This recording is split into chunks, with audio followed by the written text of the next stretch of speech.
कागज़ में एक बार फिर आप सभी का स्वागत है। आज की इस वीडियो में हम जो आरआरबी का असिस्टेंट लोको पायलट का एप्लीकेशन फॉर्म है, वो फिल करने की पूरी प्रोसेस देखने वाले हैं। इसमें सबसे पहले हम जो अकाउंट है आप या फिर जो आरआरबी पर आपकी प्रोफाइल है, वो बनाना देखेंगे कि वो आप कैसे बना सकते हैं और अपने ही मोबाइल से, अपने ही फ़ोन से, लैपटॉप से घर बैठे आप ये फॉर्म फिल कर सकते हैं।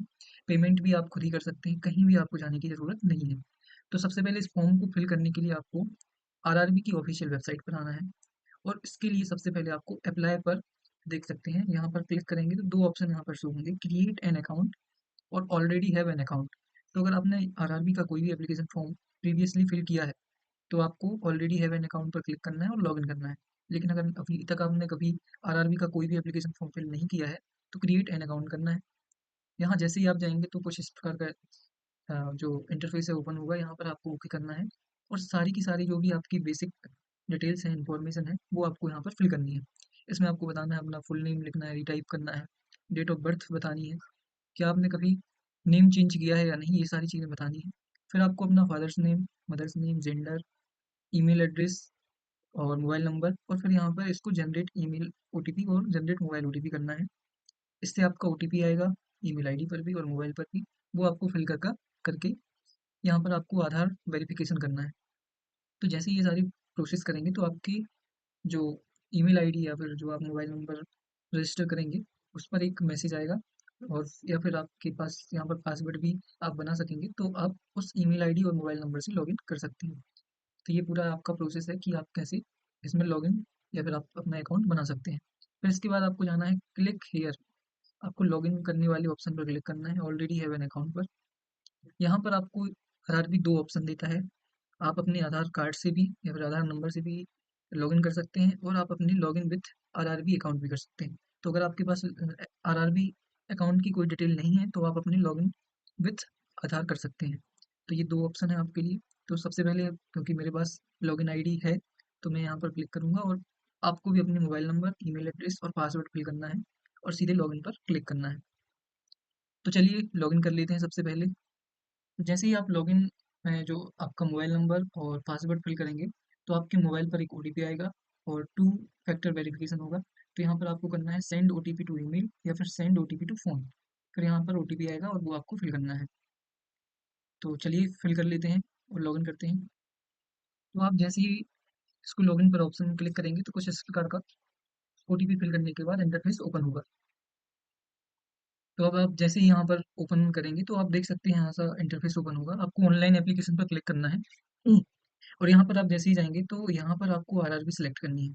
तो मैं फिर एक बात बोल रहा हूँ कि अगर आप ये फॉर्म फिल करने वाले हैं, तो आरआरबी बहुत ही ध्यान से और सोच समझ कर फिल करिए, क्योंकि अगर आपने एक बार इसको चूज़ कर लिया, तो उसको आप चेंज नहीं कर सकते हैं।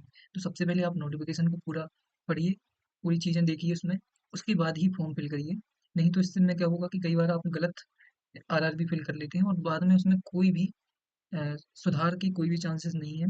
तो आप अपनी बेसिक इन्फॉर्मेशन और जो आपकी आरआरबी है, ये बहुत ही ध्यान से फिल करना है। इसमें कोई भी गलती हुई, तो इसमें कोई भी सुधार नहीं हो पाएगा।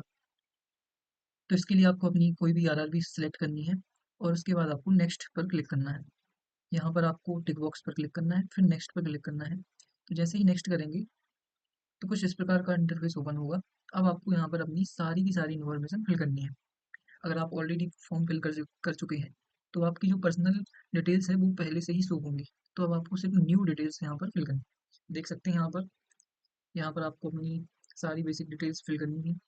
मैरिटल स्टेटस बताना है, अनमैरिड है, रिलीजन बताना है, हिंदू मुस्लिम जो भी है। यहाँ पर मदर टंग आपकी क्या है वो बताना है।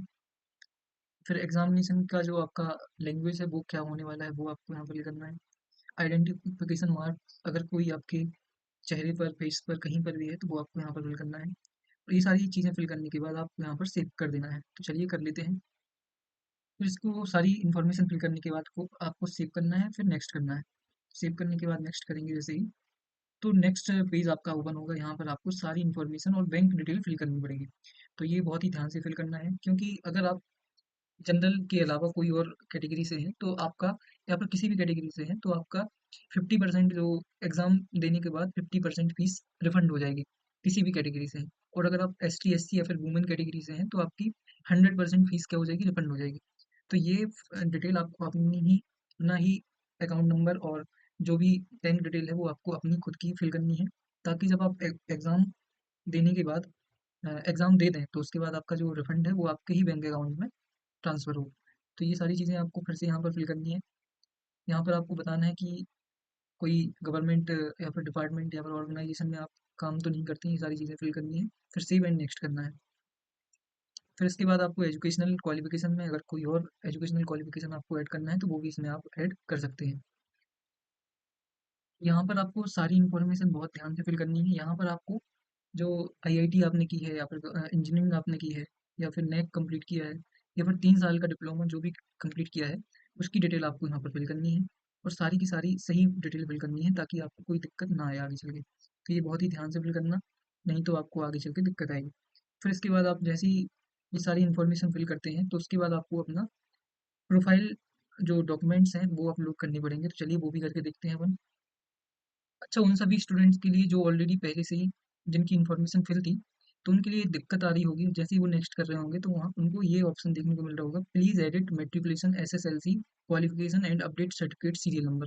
तो क्या हुआ है कि जो पहले आरआरबी का जो फॉर्म फिल होता था, उसमें ये नहीं मांगा जाता था सीरियल नंबर।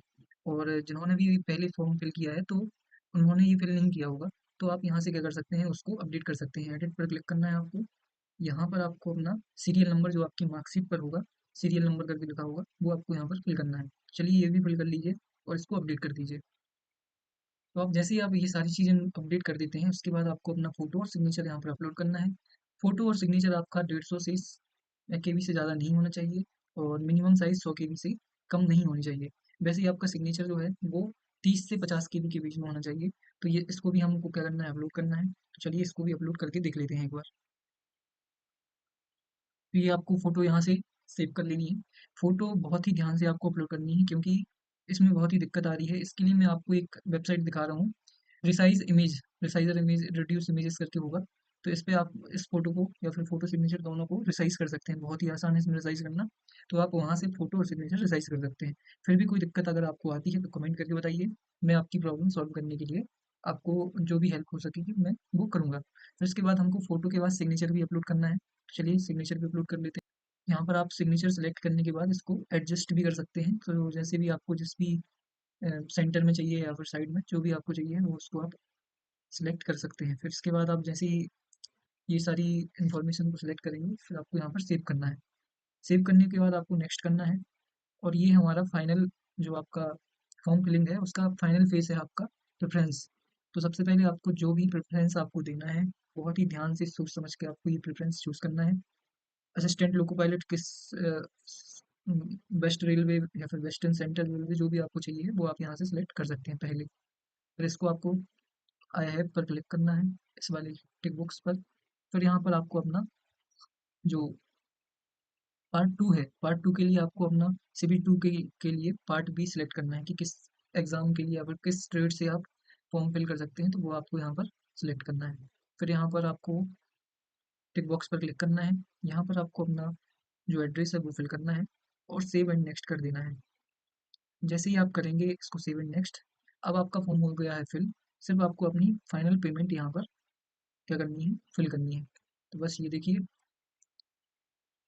तो जितनी भी इंफॉर्मेशन आपने फिल की है उसमें आप कोई भी चेंज नहीं कर सकते हैं। तो पहले फाइनल सबमिट करने के पहले सारी इन्फॉर्मेशन रीचेक कर लीजिए। अगर कोई भी गलती होती है तो उसकी जिम्मेदारी सिर्फ आपकी होगी।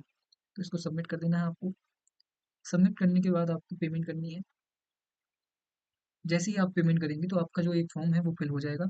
और ये देखिए बहुत ही आसान है फॉर्म फिल करना। मैंने आपके सामने अपने ही घर से अपने ही लैपटॉप से इसको फिल किया है और ये बहुत ही ईजी है। यहाँ से आप पेमेंट कर सकते हैं, जो भी आपको सही लगे वहाँ से आप पेमेंट कर सकते हैं। अगर आपसे पेमेंट नहीं हो रही है तो कहीं और से करवा लीजिए, तो वो ज़्यादा अच्छा रहेगा। तो ये बहुत ही ध्यान से फॉर्म फिल करना है और जैसे ही आप इसको फाइनल पेमेंट करेंगे तो उसके बाद आपका फॉर्म फिल हो जाएगा। तो ऐसे ही जुड़े रहिए कोरा कागज़ के साथ। अगर आपको ये वीडियो पसंद आए तो लाइक शेयर सब्सक्राइब करना ना भूलें और ऐसे ही जुड़े रहिए मेरे साथ। मिलते हैं अगली वीडियो में। पढ़ते रहिए, ध्यान रखिए अपना। Thank you so much.